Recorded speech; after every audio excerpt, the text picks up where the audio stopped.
winner. So as we go through this final few minutes of this presentation, take heart to what I'm about to say, and I hope you can pick up one thing from it. W in winner stands for will. The will to keep going, the will to win, the will to never give up when odds are against you. I'm sure many of you have heard the story of Roger Bannister, the gentleman in 1954 that broke the 4-minute mile. In 1948, Roger Bannister was an Olympic hopeful. He didn't go to the Olympics because he didn't think he was good enough to go, so he dropped out. He continued to train and he continued to run, but he just never could hit the stride that he wanted to hit. Failure after failure, second place after second place, third place after third place. Roger Bannister never could win. Finally, he set his sights on something nobody else ever done. They had run 4:02, 4:03, 4:04, but nobody thought it humanly possible to break the 4-minute mile. Roger Bannister said, I can do it. I have the will to do it. In May 1954, at Oxford University, he entered a track meet. Minutes before the track meet, at 25-mile-per-hour winds, Roger Bannister walks in and says, I'm dropping out. The winds are too strong. I know I can't do it.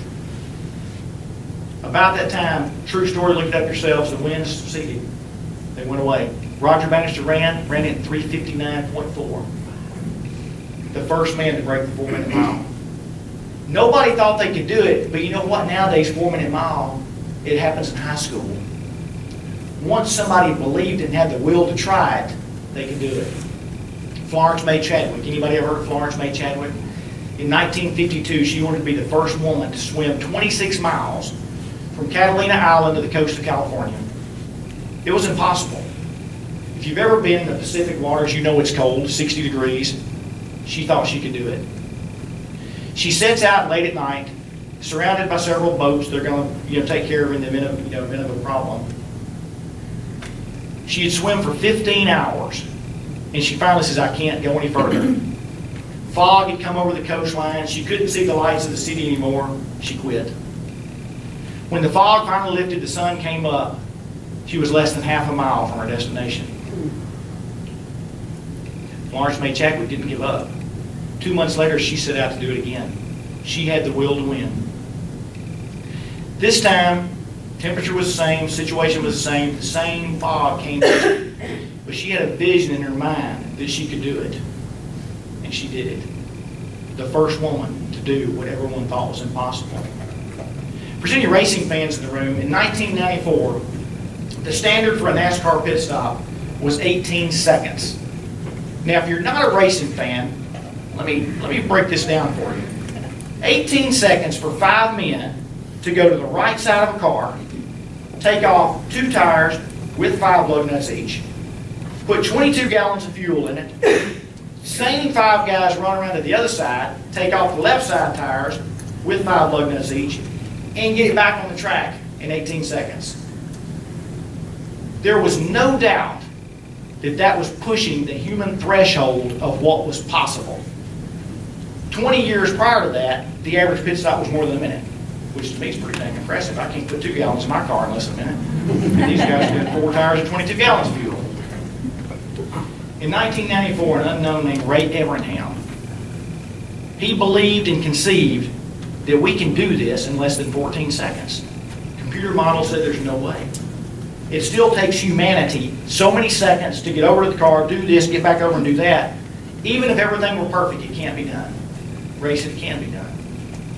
So he did something nobody else ever done. He had the will to win and the will to do what everyone said they couldn't. He created the Rainbow Warriors. He hired 5 men. That's all they did was pit the car. They didn't work on it. They weren't part of the road crew. They were pit people. They flew them in the day of the race, flew them back later, trained hard all week. The average pit stop in NASCAR now is 13.5 seconds. 13.5 seconds. It's unbelievable.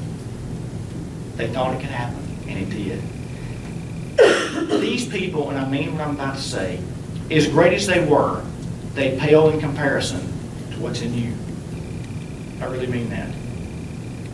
If we in this room lived half of what our potential was, we could create more than Roger Bannister, Florence May Chadwick, or Ray Abraham ever thought they could do.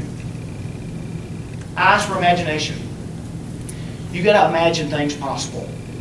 This day and age, we're so caught up with life.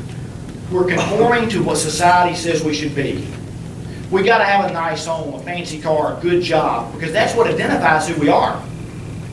Lose that, like Greg lost that, and you lose part of your identity. We're not judged by the content of our character, we're judged by what we've got. We've lost the ability to imagine because we're too busy trying to keep up with the man next door. There's two companies in this country. One's called Microsoft, a small company. The other's called Apple. Probably never heard of them. Steve Jobs and Bill Gates, they did not hire people for their knowledge. They hired them for their imagination. No one thought possible that an iPhone could do what it does. No one thought possible that a computer could be this size. Somebody imagined it possible. Never lose your imagination. It's still great. Be daring. Be dangerous. Go for the impossible. You can do it. First N is for never. Never believe that you can't do something. Never believe you're not good enough. Never believe you don't have enough. Never believe your knowledge is what it should or shouldn't be. Never give up. There's no failure as long as you're trying. As long as you're trying and being the best you can be with the right morals and the right ethics, and you're building others up to be the best they can be, we can never be stopped. The other N is for now. Yesterday's gone. The richest man in the world can't buy back yesterday. If you spend too much time in the past, you'll never see what the future has to hold. Live today. Life changes in a moment's notice. I shared with you a story last time I was here. Some of you are new. My son Matt's got a great friend in Memphis. His name is Chris Minton. Chris, 18 years old. Chris had a car wreck back in November of 10. One of the passengers that was with Chris when Chris was driving was killed in the wreck. Chris wasn't. Chris lived. Chris is in a vegetative state right now, but luckily, thanks be to God, after being several months at the Shepherd Center in Atlanta, Chris is starting to respond. Chris's parents' life changed in a moment's notice. The phone call changed everything. They had both recently retired. Sydney worked for the fire department in Memphis, Tennessee. Diane worked for the city school system. Great jobs, great retirement, loving life, living large. Now they're taking care of their 18-year-old son at home. Live now. Live now. Sir, you've got cancer. Sir, you've got cancer. My life started there. It didn't end there. Greg's life started there. It didn't end there. Don't let something catastrophic in your life be the catalyst to make you live life. Start now. E is for enjoy. There is so many negatives in this world. And adhering to the negatives is a choice. It's mind-boggling. And I brought this up last time too. What I read on Facebook. People post things on Facebook that's aimed at a particular person, and that particular person knows who it's aimed at. But why do we do it? Why do we do it? Why do we ever pull somebody down in the hopes of lifting us up? How can you enjoy life like that? How many people in here like to have a pity party? If you're going to have a pity party, make it a private party. Don't invite anybody to it. See, if you invite somebody to your pity party, heck, they're going to enjoy it. They're going to vote with their own and invite you back. Next thing you know, it's a perpetual pity party. You can't enjoy life when you had a pity party. Now, trust me, it's different when times are tough and you're reaching out for help. Big difference.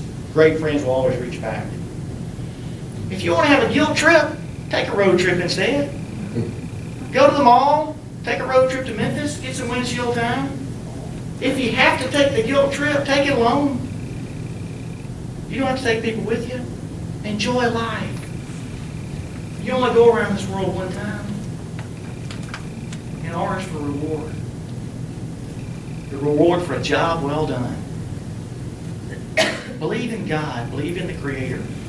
Believe in heaven and earth. Jesus created every one of us to be unique, to be different, to be who we are. Don't try to be a second-rate somebody else.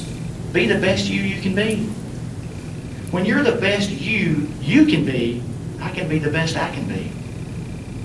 Work to make me great so I can work to make you great. Together we can do it. You got to believe in you.